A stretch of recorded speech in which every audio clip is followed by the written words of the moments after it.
Hi everyone, आप सभी का स्वागत है हमारे यूट्यूब के चैनल में।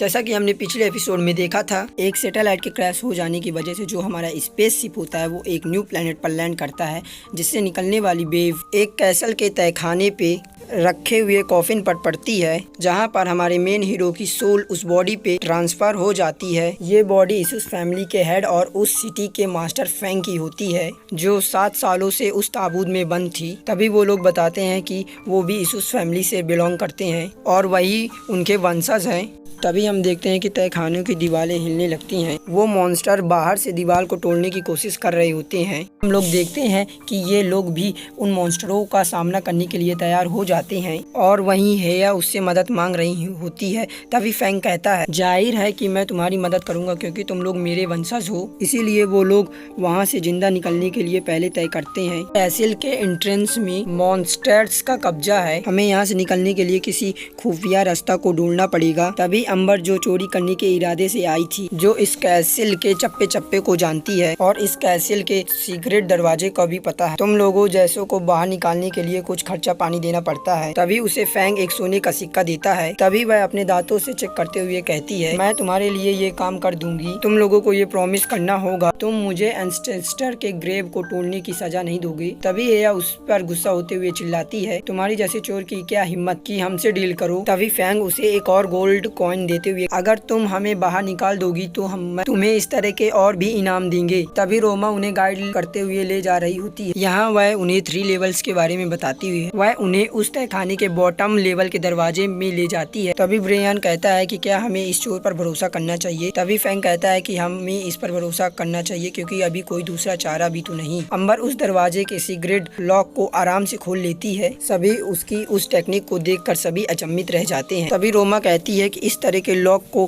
खोलने के लिए हमारे इंडस्ट्री के बेसिक स्किल है। तभी हेया कहती है कि ये कोई बेसिक स्किल नहीं, इसे चोरी करना कहती। तभी अंबर कहती है कि यदि तुम्हें अपनी सच्चाई पर इतना ही भरोसा है तो तुम मेरे पीछे मत आओ और अपना रास्ता स्वयं ढूंढ लो। यहाँ उनकी फिर से नोकझोंक शुरू हो जाती है। तभी फैंग उन्हें शांत कराते हुए आगे बढ़ने को कहता है। यहाँ अंबर उन्हें एक खुफिया प्लेसेस की तरफ ले जाते हुए कहती है, जहाँ मेरे कदम पड़ेंगे तुम लोगों को भी वहीं कदम रखने होंगे। यहाँ एक भी गलत कदम तुम्हें अपनी मौत की तरफ ले जाएगी। तभी हम देखते हैं कि वे खास पैटर्न पर अपने कदम रख रही होती है। ये लोग भी उसी पैटर्न में फॉलो करते हुए आते हैं। तभी हम देखते हैं कि उस रास्ते पर बहुत सारे पोस्टर लगे हुए होते हैं और हेया उनके बारे में बता रही होती है कि 700 साल पहले इन वॉरियर के द्वारा हमारी टेरिटरी को कैसे एक्सप्लोर किया गया था। तभी रेबिका बता रही होती है हमारे फैमिली टेरिटरी पर उन मॉन्स्टरों ने कैसे अटैक किया और इस वजह से हमें इस तहखाने में छुपना पड़ा।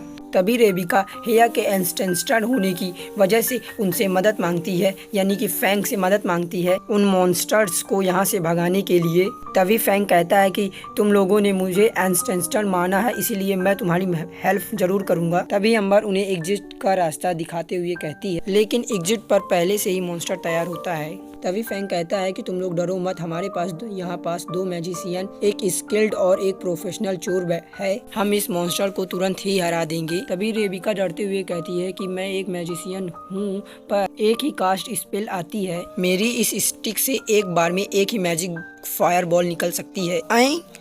तभी वह उसके आंट के बारे में पूछता है। रेबिका उसके कान में कहती है कि मेरी आंट से कोई भी मैजिक स्किल नहीं आता। तभी फैंग सोचता है कि इनके साथ मैं बहुत बुरा फंसा। अब फैंग उन्हें कमांड देते हुए कहता है कि अब हमें भेड़ चाल की नीति अपनानी होगी और वह सबसे पहले ब्रायन को भेजता है उन सब का ध्यान भटकाने के लिए। जैसे ही वह मॉन्स्टर उनके तय की गई लोकेशन पर आएंगे, रेबिका अपने फायर बॉल से हिट करती है, पर रेबिका के एक फायर बॉल से एक मॉन्स्टर डिस्ट्रॉय हो जाता है। तभी वह लोग उस मॉन्स्टर को उस पैटर्न के लगे ले जाते हैं जहां से वो लोग आए थे। तभी मॉन्स्टर्स के गलत पैर रखने की वजह से वो जगह टूटने लगती है और वह खाई में गिर जाता है और फैंग भी मरते मरते बचता है। तभी रोमा को एक और मॉन्स्टर आते हुए दिखता है और फैंग सोचता है कि अब मुझे किसी और की बॉडी में नहीं जाना, इसीलिए वो अपनी तलवार से अटैक करता है, जिससे कि वो मॉन्स्टर वही खाई में गिर जाता है। मॉन्स्टर की मार घाट लगा के रेबिका तो उछलते उछलते कूदती है और हम देखते हैं कि वो लोग अब उस लगता है खाने के खुफिया रास्ते के दरवाजे से बाहर निकल जाते हैं। फैंग अपने सामने उस सूरज को देखता है जो एक्चुअल में बहुत बड़ा लग रहा होता है। तभी उसे अंदाजा हो जाता है कि ये प्लेनेट सन के बहुत पास में है। और इसी के साथ हमारा एपिसोड यहीं पर समाप्त हो जाता है। अब मिलेंगे हम किसी नेक्स्ट एपिसोड में, जब तक के लिए बाय। और गाइज, मैं एक और बात आपको सभी को बताना चाहता हूँ कि ये सीरीज का एपिसोड हम रेगुलर अपलोड करेंगे इस चैनल पर, तो आप हमारे चैनल को सब्सक्राइब कर सकते हैं। चलिए मिलते हैं किसी नेक्स्ट एपिसोड में।